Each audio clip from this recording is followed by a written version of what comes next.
सुरुवातीला महत्त्वाची बातमी पुण्यातील वाहतूक कोंडीचा राज ठाकरेंना फटका बसलाय। सोने मारुती चौकात राज ठाकरे यांचा ताफा अडकलाय। वाहतूक कोंडी हटवताना पोलिसांची चांगलीच दमछाक झाली आहे। तर पुण्यात बैठकीसाठी म्हणून राज ठाकरे निघालेले होते, मात्र सोने मारुती चौकात राज ठाकरे यांचा ताफा वाहतूक कोंडीतच अडकून पडलेला आहे। आता ही वाहतूक कोंडी सोडवताना पोलिसांची चांगलीच दमछाक होतीये। अधिक या सगळ्या संदर्भात जाणून घेऊया आपले प्रतिनिधी अजिंक्य धायगुडे यांच्याकडून। अजिंक्य, काय अधिकचे अपडेट्स आहेत? आता राज ठाकरे यांचा ताफा तिथून पुढे गेलाय का? अगदी बरोबर आहे। सध्या मी राज ठाकरेंची जी गाडी आहे त्या गाडी शेजारी उभा आहे। सध्या राज ठाकरेंचं हे वाहन जे आहे ते पुण्यातील फडके हाऊस चौक या चौकात आहे। सोने मारुती चौका शेजारी राज ठाकरेंचा एक कार्यक्रम होता। त्यांच्या कार्यकर्त्याचा कार्यक्रम आवरून राज ठाकरे जे आहेत ते आता पुढच्या कार्यक्रमासाठी निघालेले आहेत आणि जवळपास गेल्या 10 ते 15 मिनिटांपासून राज ठाकरे जे आहेत ते पुण्याच्या वाहतूक कोंडीत अडकल्याचं चित्र आता आपल्याला पाहायला मिळतं।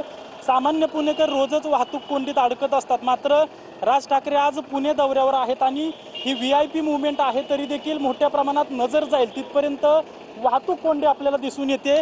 फडके हाऊस चौकात सध्या मी आहे आणि चारी बाजूला मी मधोमध चौकाच्या उभा आहे आणि चारी बाजूला सगळीकडे ट्रॅफिक जाम झालेला आहे। जवळपास 10 ते 15 मिनिटं झालं राज ठाकरेंची गाडी वाहन जे आहे ते पोलीस पुढे घेऊन जाण्याचा प्रयत्न करतायत, मात्र गेल्या 10 ते 15 मिनिटांपासून फक्त 100 ते 80 मीटर जे वाहन आहे हे राज ठाकरेंचं समोर आलेलं आहे। अगदी जे राज ठाकरेंचे सुरक्षा रक्षक आहेत ते देखील आता गाडीतून बाहेर आलेले आहेत आणि ते देखील बाहेर येऊन उभे राहिलेले आहेत। सामान्य पुणेकरांना हा वाहतुकीचा फटका रोज बसत असतो, मात्र आज राज ठाकरे देखील या वाहतूक कोंडीच्या याच्यातून वाचलेले नाहीयेत। आता राज ठाकरे देखील या वाहतूक कोंडीत अडकलेले आहेत। आपण पाहतोय की अगदी संत गतीने राज ठाकरेंचं जे वाहन आहे ते आता पुढे चाललेलं आहे, मात्र ज्या दिशेने हे राज ठाकरेंचं वाहन चाललंय त्या दिशेला देखील मोठी वाहतूक कोंडी समोर आपण पाहतोय।